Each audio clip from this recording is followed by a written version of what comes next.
참 긴 본문을 함께 읽었습니다. 우리 주님의 은혜와 평화를 빕니다. 우리 주님의 은혜와 그 크신 사랑이 여기 있는 한 사람 한 사람을 가득 채우고 그것이 흘러 넘쳐서 우리의 가족들과 친구들, 그리고 북한 동포, 그리고 저 멀리 가난과 삶에 지친 우리가 잘 모르는 이들에게도 전해지길 소원합니다. 2022년 새해가 밝았죠. 여기가 또 덥기도 하고 또 찬양을 저 혼자 하다 보니까 약간 졸린 분위기가 되었는데 새해니까 다 깨시면 좋겠습니다. 우리 새해에는 더욱 사랑하게 되길, 또 더욱 기대하며 더욱 꿈꾸게 되길 축복합니다. 그러면서 어색하지만 서로에게 조금 인사도 했으면 좋겠는데요. 꿈꾸는 한 해 보내세요 하고 옆 사람에게 인사하겠습니다. 꿈꾸는 한 해 보내세요. 우리 영훈이가 멋쩍게 웃는데, 네. 제가 신학교에 다닐 때 레위기를 전공한 교수님이 한 분 계셨는데요. 그분의 수업을 들어갔었을 때 이 레위기의 부제목을, 이제 레위기라는 게 제목이고 그 옆에 부제목을 달아놨는데 뭐라고 적었냐면은 하나님이 그려주신 꿈이라고 적었어요. 무슨 의미일까요? 하나님이 꿈이 있는데 무슨 꿈을 대체 꾸셨던 걸까요? 그 홈플레이어를 지우면 됩니다. 오른쪽으로 해서. 지난 주일까지 저희가 그 출애굽기의 말씀을 함께 나누었는데요. 그 노예였던 히브리 민족이 이집트를 탈출하고 약속의 땅 가나안으로 갈 수 있는 가장 빠른 길을 선택해서 가지 않았어요. 출애굽기가 끝나는 이집트 탈출 후 1년쯤에 그 여정 동안 하나님께서 법도 주시고 또 하나님을 만나는 장소로 성소도 짓게 아주 세심하게 알려주셨어요. 그리고 하나님이 구름으로 인도해 주신 것으로 출애굽기는 막을 내리게 돼요. 그 출애굽기 여정을 읽으면서 이번에 제게 참 은혜가 되었던 거는 지름길로 인도하지 않으셨다라고 하는 거, 그리고 가나안 입성으로 출애굽기가 끝나지 않았다라고 하는 거였어요. 무슨 말이냐면 때로 우리는 빨리 뭔가를 성취하려고 하고 결과를 만들어내야 한다라는 강박에 사로잡혀서 살곤 하지만 하나님이 그러시지 않으셨어요. 약속하신 것은 하나님이 언젠가 이루실 것이고 다만 우리가 집중해야 할 것은 다른 것이었어요. 이집트 탈출의 마지막을 한마디로 표현해 보면은 하나님께서 함께 하셨다, 그리고 앞으로 인도하실 것이다 였어요. 애초에 하나님께서 히브리 민족을 해방하신 그 목적은 다른 어떤 것이 아니었어요. 파라오와 대결하는 장면에서 반복해서 말하는 게 뭔가요? 이집트 탈출의 목적이 하나님을 예배하는 것이에요. 파라오의 질서는 모두를 죽음으로 인도하지만 모두를 생명으로 인도하시는 하나님 나라의 질서를 살아가도록 법을 주시고 그 법은 윤리적 도덕적 차원이 아니라 하나님을 예배할 때 비로소 지켜질 수 있는 그런 법이었어요. 그래서 하나님께서는 우리에게 성막을 주셨던 거죠.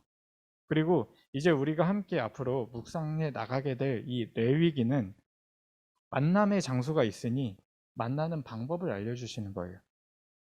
완성된 회막에서 하나님께서 모세를 부르시는 장면으로 이 레위기가 시작이 되죠. 그리고 말씀하셔요. 이스라엘 자손에게 말하여 이르라. 너희 중에 누구든지 예물을 드리려거든 가축 중에서 소나 양으로 예물을 드릴지니라. 누구든지 하나님께 예배할 수 있다.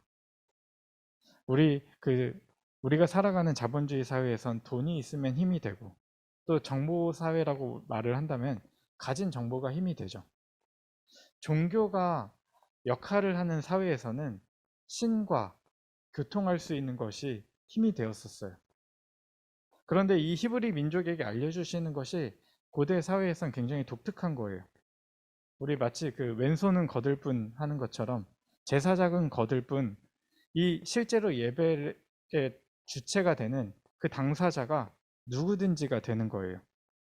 어떠한 차별도 없고 히브리 민족뿐만 아니라 이방인까지도 그 남자와 여자의 차별도 없이 누구든 마음만 있으면 예배할 수 있다라고 하는 거예요.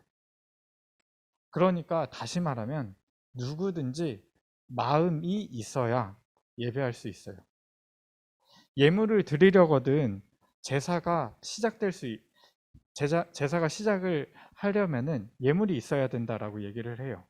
예물에 대해서는 제사의 종류에 따라서 조금씩 다르게 나타나지만 오늘 우리가 함께 지금 보고 있는 번제에서는 가축 중에서라고 얘기를 하고 있죠. 2절에서 소나 양을 언급하지만 그 뒤에 보면은 비둘기도 나오죠. 그때 모든 제사를 통틀어서 보면은 염소나 비둘기나 심지어 곡식까지도 예물로 드릴 수 있었어요. 마음만 먹으면 예배가 시작될 수 있었고 희귀하고 구하기 어렵고 그런 것을 구해서 예배를 드려야 하는 것이 아니라 누구든지 자기가 가진 것 안에서 예배를 시작할 수 있었어요. 오히려 야생동물이나 아니면은 남의 것으로는 예배를 할 수 없었죠. 이미 내게 주어진 것으로만 예배할 수 있어요. 그러니까 예배에서 가장 중요한 것은 자원하는 마음인 것이죠. 내 수고와 내 정성이 들어가야 예배가 될 수 있는 거예요. 그런데 번제에서 예물을 드릴 때 우리가 눈여겨볼 점은 비둘기와 같은 예물은 연약하고 가난한 자의 그 예물을 상징을 하는데요. 비둘기밖에 드릴 수 없는 나의 처지를 비관하지 않아도 되고 내가 무리해서 소를 가져다 예물로 바치지 않아도 돼요. 그야말로 다 태워드리는 거잖아요. 번제는. 그게 의미하는 게 뭘까요?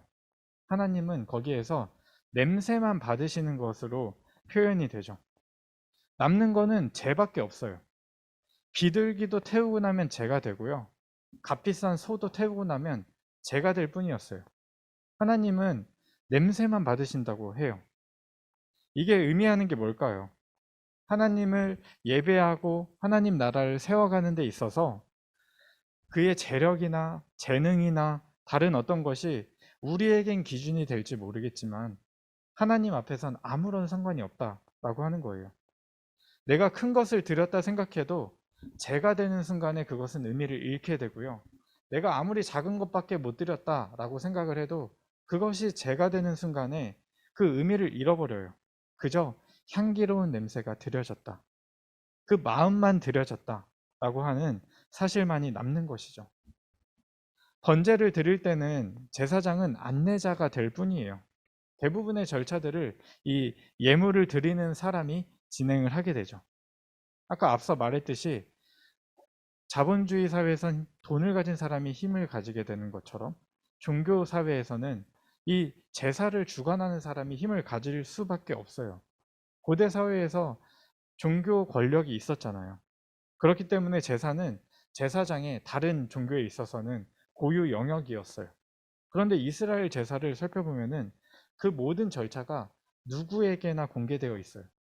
예물을 드리는 사람이 자기가 기르던 가축을 데리고 와서 그 위에 안수를 하고 시작을 하죠.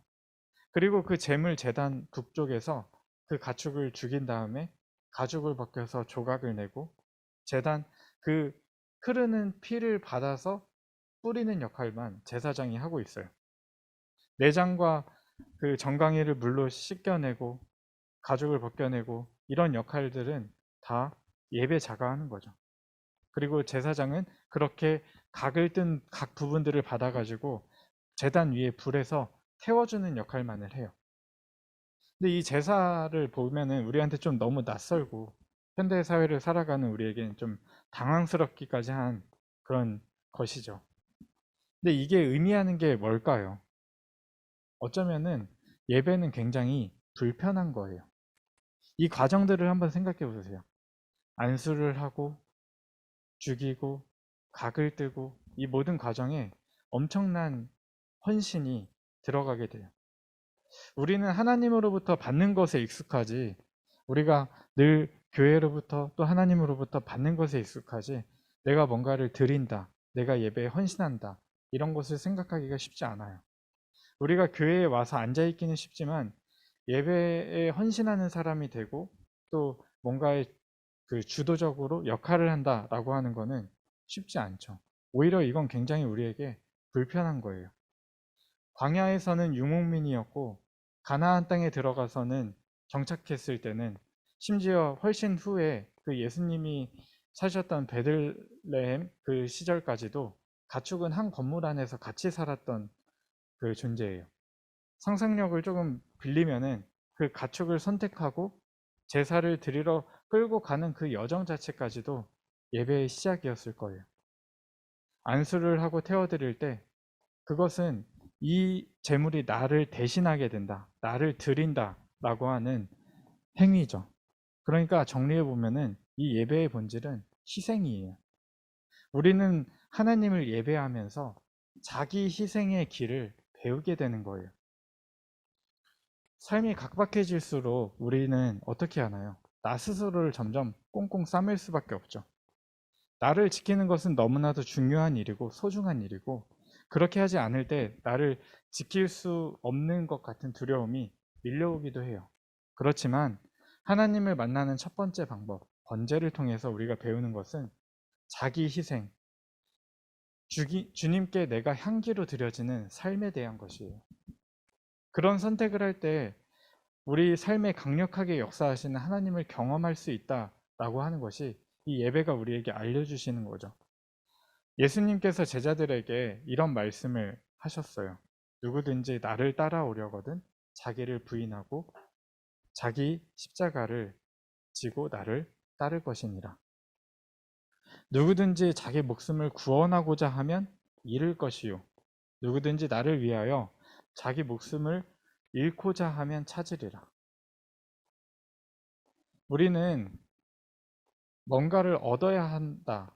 내가 살기 위해서는 계속해서 웅크리게 되지만 오히려 나를 열 때 살게 된다라고 하는 것이 계속해서 주님께서 우리에게 알려주신 진리였고 이 번제에서도 우리에게 알려주는 것이죠. 제가 신학을 공부하도록 인도해 주시고 또 저한테 많은 영향을 주셨던 그런 목사님이 성도들에게 나눈 한 편지글이 있는데요. 그거를 좀 말씀을 인용해서 드릴게요.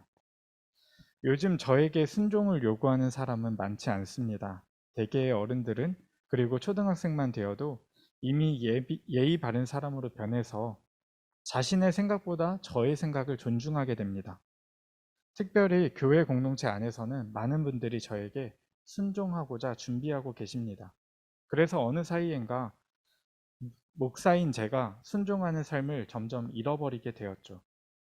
우리의 삶에 있어서 가장 마음을 쏟아야 할 목표는 우리 자신이 누구보다 유능하여 더욱 높아져 가는 것이 아니라 그래서 우리 마음대로 누군가를 종처럼 부리는 것이 아니라 우리가 더욱더 많은 사람들에게 종이 되어서 더 많은 사람에게 쓰임받는 것입니다. 우리도 늘 누군가에게 순종할 준비를 해야 합니다. 순종이 가장 귀한 것인데 겸손히 예하는 것이 참 좋은 삶인데 전혀 잘 되지 않죠. 가장 약한 사람, 가장 어리석은 사람 되는 것이 우리에게 너무나도 어려워요. 그렇게만 된다면은 가장 위대한 사람이 되는 거라고 우리 주님이 말씀하셨는데도 불구하고 그 일이 그렇게 어렵죠. 이집트에서 종이었던 사람들에게 하나님을 만나는 첫 번째 방법으로 알려주신 번제의 본질에는 종됨이 있어요. 종이었던 사람들이었는데 종이 되는 것이 이 번제에서 알려주는 예배의 본질이에요. 스스로 종 되는 것은 이전에 이집트에서 종되었던 그 질서는 오히려 거스르는 것이기도 해요. 올 한 해 우리 고등부 안에서도 그리고 각자가 흩어져 지내는 삶의 자리에서도 무리할 필요 없이 그냥 있는 모습 그대로 자연스럽게 나를 희생제물로 드리면서 내가 가는 곳마다 생명력으로 물들여가는 그렇게 최대한 많은 사람들에게 순종하는 한 사람 한 사람이 되기를 축복합니다. 하나님은 그런 여러분을 꿈꾸십니다. 기도하겠습니다.